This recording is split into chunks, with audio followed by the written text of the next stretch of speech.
Hello and welcome to Ignite. This week I'm really excited to be here with Melanie from Spice Pots. Melanie, welcome.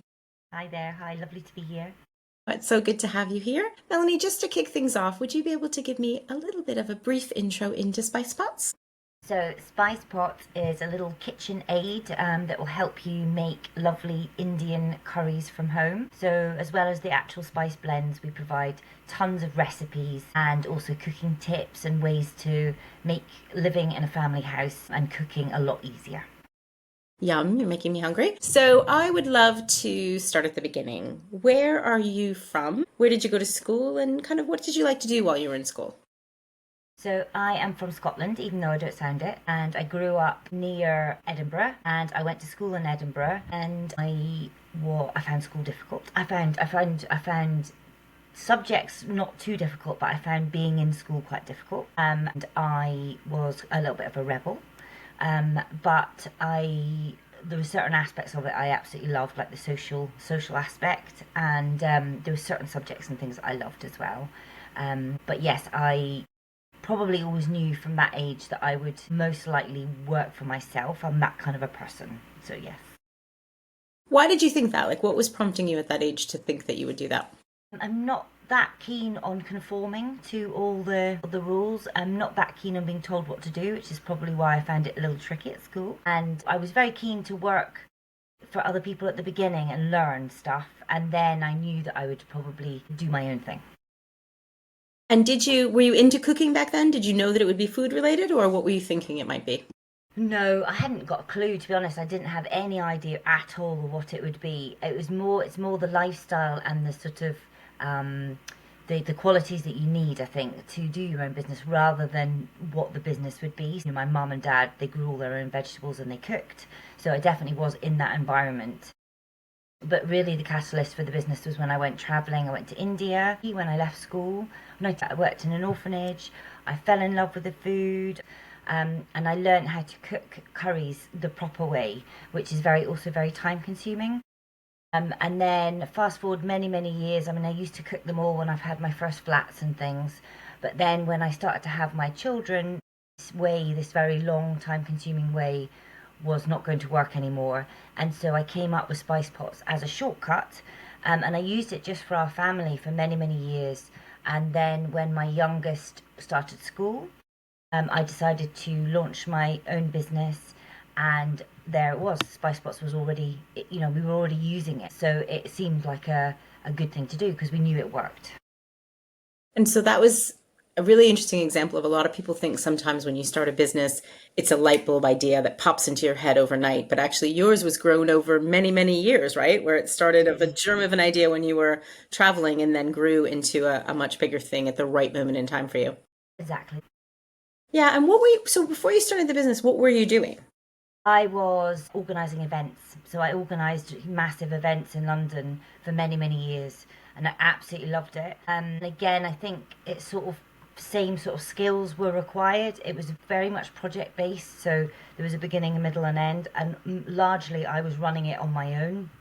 So I would obviously be liaising with multiple other people, but the overall control, if you like, of the event was mine. And I think that is very similar to then running your own business.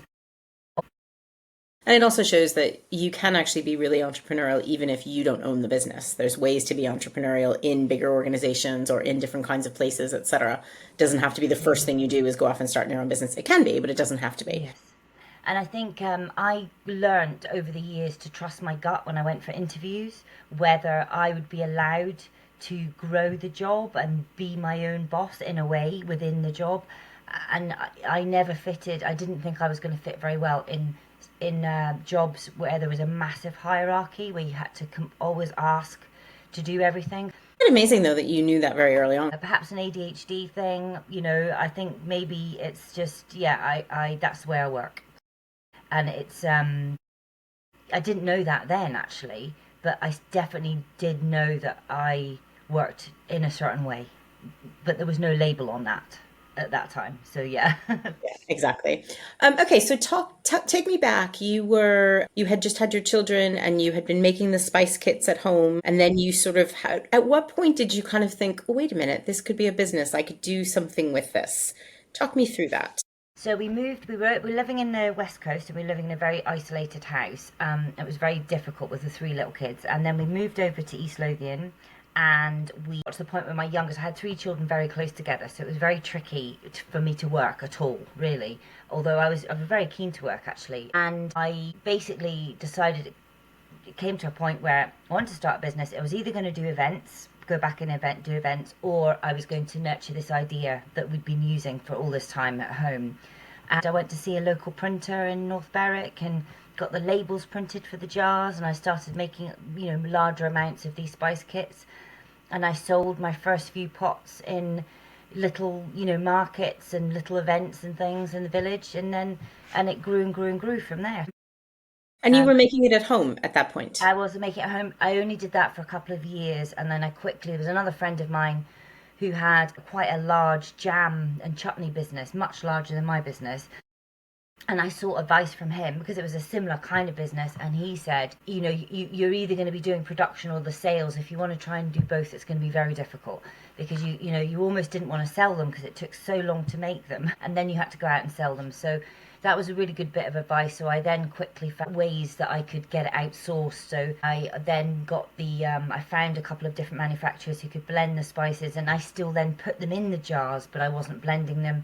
And then eventually I found someone to actually put them in the jars as well. And I actually worked with that guy for 8 years. So, those things that I did at the beginning on the advice of someone who'd been running their own business a lot longer was very, very, very good. I made a lot of other mistakes, but I didn't make a mistake on that. And that. But it was hard because I was so small that not many manufacturers would even entertain the idea of meeting with me. So I had to be quite resilient, and because I knew that I couldn't continue to do it myself at home. I just couldn't produce enough. It just took too long. That was my first sort of having to keep trying, even though everyone kept saying no. I just had to keep finding, and I was determined to find a solution, and I did eventually. And so just pure perseverance, just you kept trying and trying and trying. It Yeah. wasn't that you did something massively different. It was just you No, had to find someone who it's was just a willing. numbers game, I think. And you do your research, but yeah, resilience. I think when you have an intention, you have a goal in mind, and it was key for me growing. What I couldn't take no for an answer, otherwise almost the business would not have got off the ground. So I think knowing what I needed to do, puts a fire under you, doesn't it? If I'd been wondering and not so sure I wanted to do that, I don't think it would have been a positive outcome. But I was determined, basically. So you found the manufacturer and you were selling it originally in places like farmers markets and that kind of thing. What was sort of the first big sale that you made? That kind of the big win that let you know, there's something here. This is going to work. Well, there was two things that happened really early on, which I probably wasn't quite ready for. But one of them was Not on the High Street got in touch with me, which is obviously now a very big thing, and it's actually pretty hard to get on there now. And they got in touch with me, so that was Can you just pretty good. describe what it is in case people don't know? It's like an Amazon, so you buy gifts, you buy things from it, but it's quite high end and it's gifting. So it's you might go there to find your mum a Christmas present or your dad a Father's Day gift or whatever. And it's quite competitive, and they're quite fussy about who they take on. So they got in touch with me, so I got on there really early, which gave me some encouragement because they curate very nicely. They're kind of top quality, if you like. And then the second thing that happened was I got in, just remembering this actually, I got into, I think, Olive magazine. So there's BBC Good Food magazine, there's Delicious magazine, there's Olive. And they got in touch with me. And at that point, I sold chai tea, which is a very traditional drink in India. And they got in touch with me and they featured that in the magazine. So that was, even though it doesn't amount to many sales, it was a kind of a confidence booster. And then I got into all the local shops. Then I went one stage further and went to the borders, and then went a bit further and just kept going further and further out. And yes, I mean, eventually I was selling in Aldi and Lakeland and all these big places. And from having started, selling literally 20 pots in a farmer's market, I mean, it has taken a long time, but it does happen. And when you got into the local shops, was that really the case of just literally knocking on the doors of those shops? I used to just drive around with spice pots in my car, in the back of the car, and little leaflets and things. And mostly they didn't want to know. And that was hard because I knew that I needed to get them into the local shops. And to be honest, the product didn't look quite as it did now. They were in little glass jars, so I've changed the packaging and the branding and the pricing quite a lot over the years. And in fact, when I first went to the shops, I realised very quickly that I wasn't charging enough money because there wasn't enough money in the middle for me to make any money. If I was selling direct, it was all right, but if I was going via a shop, it wasn't. So that was really a bit, quickly I was like, okay, I'm going to have to completely redo my pricing, which I did pretty much straight away at the beginning. And if I hadn't done that again, it wouldn't have gone anywhere. So yeah. It's such an important thing though, right? Because you think oftentimes it's about, okay, I need to make an amazing product and then I need to do amazing marketing to sell that product. But actually the kind of the nitty gritty of the math, is there enough money in here for everybody? And all of that is often where the real success goes, because if it's not sustainable, then it's just never going to, survive as a Yeah. business. Definitely, and there's no money. Even if you love doing it, you have to pay for stuff. Fantastic. So you touched on the brand there a little bit. Would love to hear a little bit about the brand in terms of how did you go about building it? What in your mind makes it distinctive and unique? Yeah, I mean that's one of my favorite parts of the whole thing. I could spend my whole day researching packaging and colors and look, I love all that stuff, and I have to not do that all day, unfortunately. But I mean, when I started out, I wanted it to look homemade, and I had that in my head, and I had an idea of what I wanted it to look like. But actually, it's my sister-in-law who does all the design work for me. So which is she has done for the whole time. Usually what happens is that I give her a bit of an idea of where I'm coming from, and then she translates that into something that will work on a large scale. But yeah, we started out in glass jars, and then I left one of the jars out on my kitchen worktop for a couple of weeks once, and the half that was pointing to the window lost all its colour. It completely went bleached out, and the other side, which hadn't been facing the window, wasn't. So I started doing research, and sunlight completely depletes the flavour of spices. So they shouldn't really ever be kept in glass, or they shouldn't be in. And so that immediately resulted in me changing the packaging. So I then put them into these very cool little paint pot tins, which you have to open with a teaspoon. And so that was fun, and we've kept them in those since then. Yeah, I love coming up with all the things that we put into the orders. We have little postcards. We've just done bookmarks. I love doing all those sort of freebie things and coming up with all those ideas, and the gift packs and the cookbooks. So yeah, I mean, if I could, I would just do that the whole time and nothing else. Yeah. That's not entrepreneurship, right? Though we can't just do the stuff we love. We've got to do everything, Yeah, right? yeah, that's right. And when it comes to accounting, I would rather not do any of that.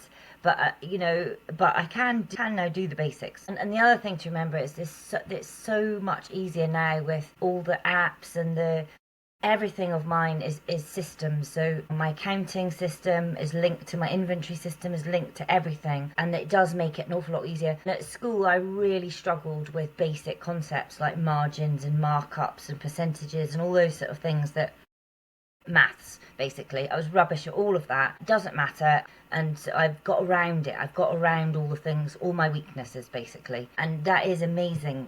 Yeah, exactly. And you shouldn't let the fact that you don't love maths or something like that hold you back, because there are ways to get around all these things, and there are people that would be willing to help and all of that as well. Definitely, yeah. So you touched on the things that you might have found a little bit harder. What do you think, though, are the skills that really make you a great entrepreneur?